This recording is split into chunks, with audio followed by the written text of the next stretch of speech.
What's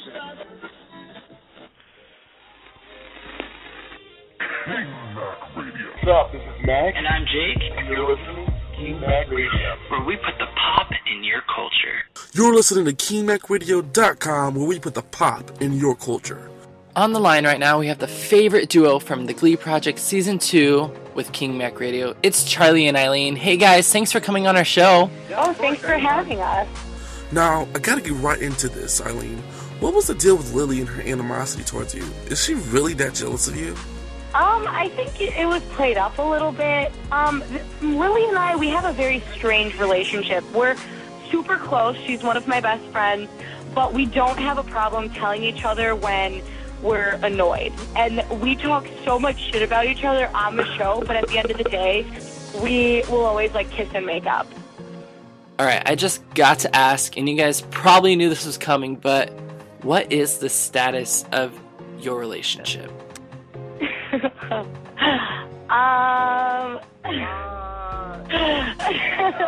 that.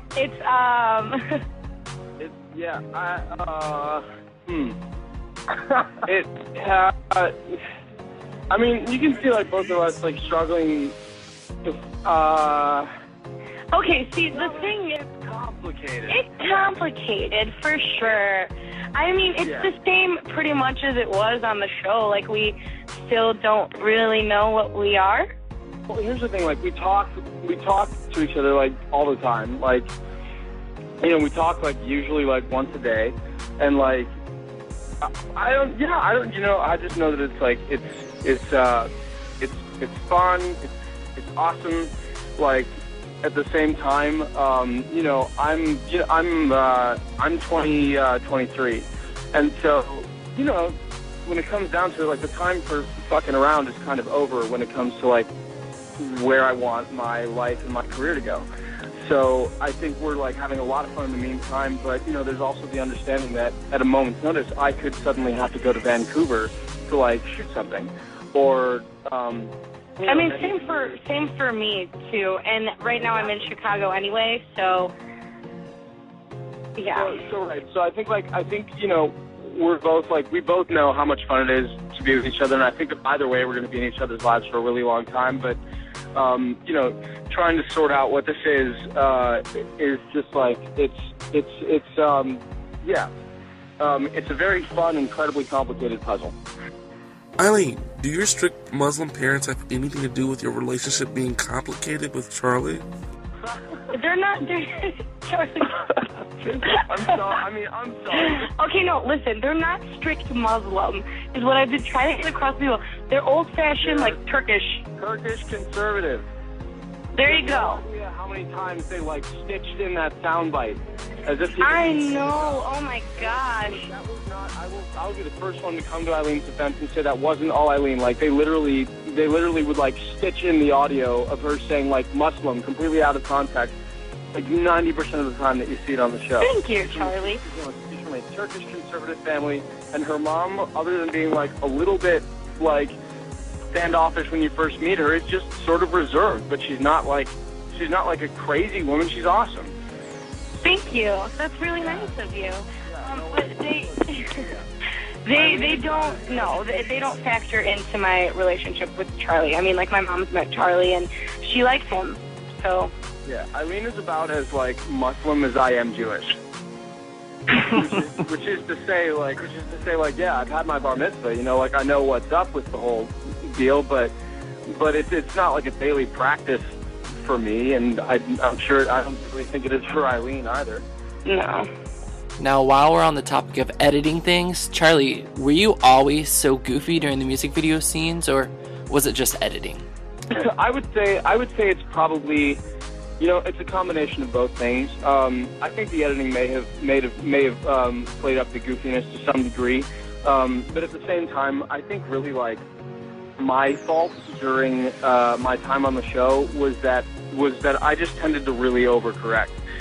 When they, because in week 3, the critique I got was that, what I did to Mario was potentially dangerous, so I needed to really check my professionalism. And so, week 4, I was okay, I need to be professional, so I'm going to ask as many questions as I can to make sure that, everything's exactly where it needs to be and I don't fuck anything up. And then they were like, you're trying to take on too many jobs. And I'm like, oh, shit, clearly I've become too professional. Okay, I need to back off a little bit and just focus on my acting. So now, like, I'm not doing anything else. I'm just working on my acting. And then I got in the bottom 3 for making bold acting choices. And so I was like, okay, I'm going to take it back and just try to blend in. And then they were like, you're blending in way too much. You're not making strong enough acting choices. And I was like, I mean, in Charlie's defense, though, he really did, like, every week try to improve upon whatever they said. Yeah. And the thing I respect most about Charlie is that he never used his Asperger's or his ADHD as an excuse. And I think that a lot of fans love that about him.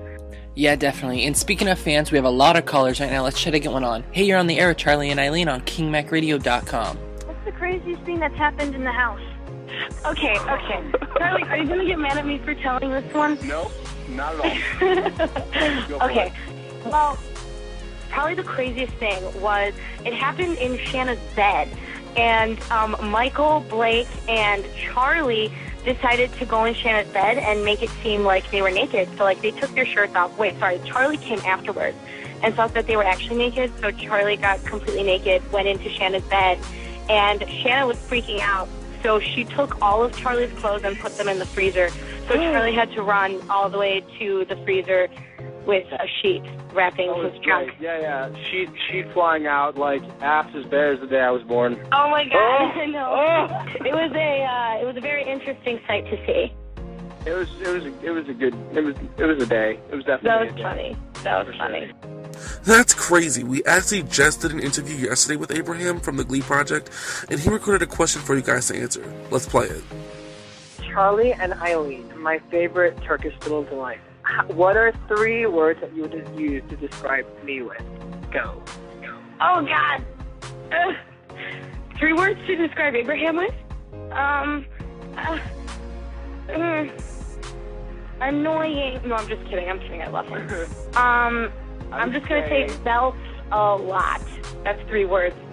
Belts a lot. Yes. Yes. I would say savvy. That's good. Savvy, connective. Oh, yeah. And fierce. I mean, I had to include it just for everyone's sake. I take mine back. I agree completely with Charlie. Like, here's the thing, is that, like, nobody, I feel like if it weren't for Abraham, like, maybe only a few of us would still be, like, would still be talking on a regular basis. But, like, Abraham is, like, the plan master in our group. And he's like, okay, we're going here and here today. We're going to go to Six Flags. I've already bought the tickets. You guys all owe me this. And we're going to go here and here, then. And I'm like, oh, my God, dude. Like, having you around is the greatest thing ever because he keeps us all in the loop with each other. And I think that's such an awesome, like, person to have in any group of friends. Yeah, he really is great. And actually, while we had Abraham on last night, we asked him about the beef between you and Lily, and we asked him whose team would he be on, and this was his reply. If I had to pick a team, Aylin or Team Lily, I can't choose because I love them both so much. But if I had to, then, because I know you're going to make me choose, I would probably choose Team Aylin. Sorry. Yes, you did. I mean, that doesn't really surprise me all that much. Yeah, me and Abraham are pretty tight. Yeah. On the show, they were besties most of the time. While we're on the topic of describing each other, we got a tweet from a fan asking that you both describe each other in 3 words. Oh. I'm going to let you go first, Charlie. Okay. She's fearless. She's driven. And she's a softie. I'm not a softie. Okay, Charlie.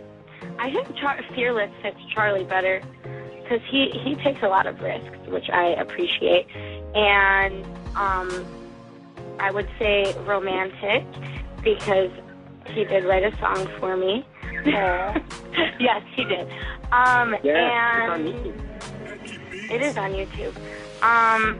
Okay, fearless, romantic, and dandelion. Perfect. Oh, it's fine. It's we know what we're talking about. You guys might too. Fans will know what we mean. There's an interview that I did. It's not too important. But yeah, you'll find out eventually what that means. And one final question. Do you think Ryan Murphy made the right decision for the winner of the GLEE Project? Well, that's an interesting question. I'll say this. Ryan Murphy has a net worth of over $100 million and experience in this industry that is unsurpassed by almost anybody, and he's managed to completely reinvent himself in all of the shows that he's put forward on television. He's managed to reinvent what the idea of what television can be. So what Ryan Murphy decides, I will take away as much as I can from, because I know he knows what the hell he's doing. I would agree with that. And I mean, the entire show is about inspiring him to write a character for you. So you know whoever won it's going to be amazing. Yeah. Because we all have such great stories that could be told. Thanks for coming on the show, guys. Charlie and Aylin, we wish you both the best in your future. It was a blast. Thanks for having us. Yeah, anytime. Really, guys, anytime. Hi, this is Aylin. And Charlie from the GLEE Project. And you're listening to King Neck Radio.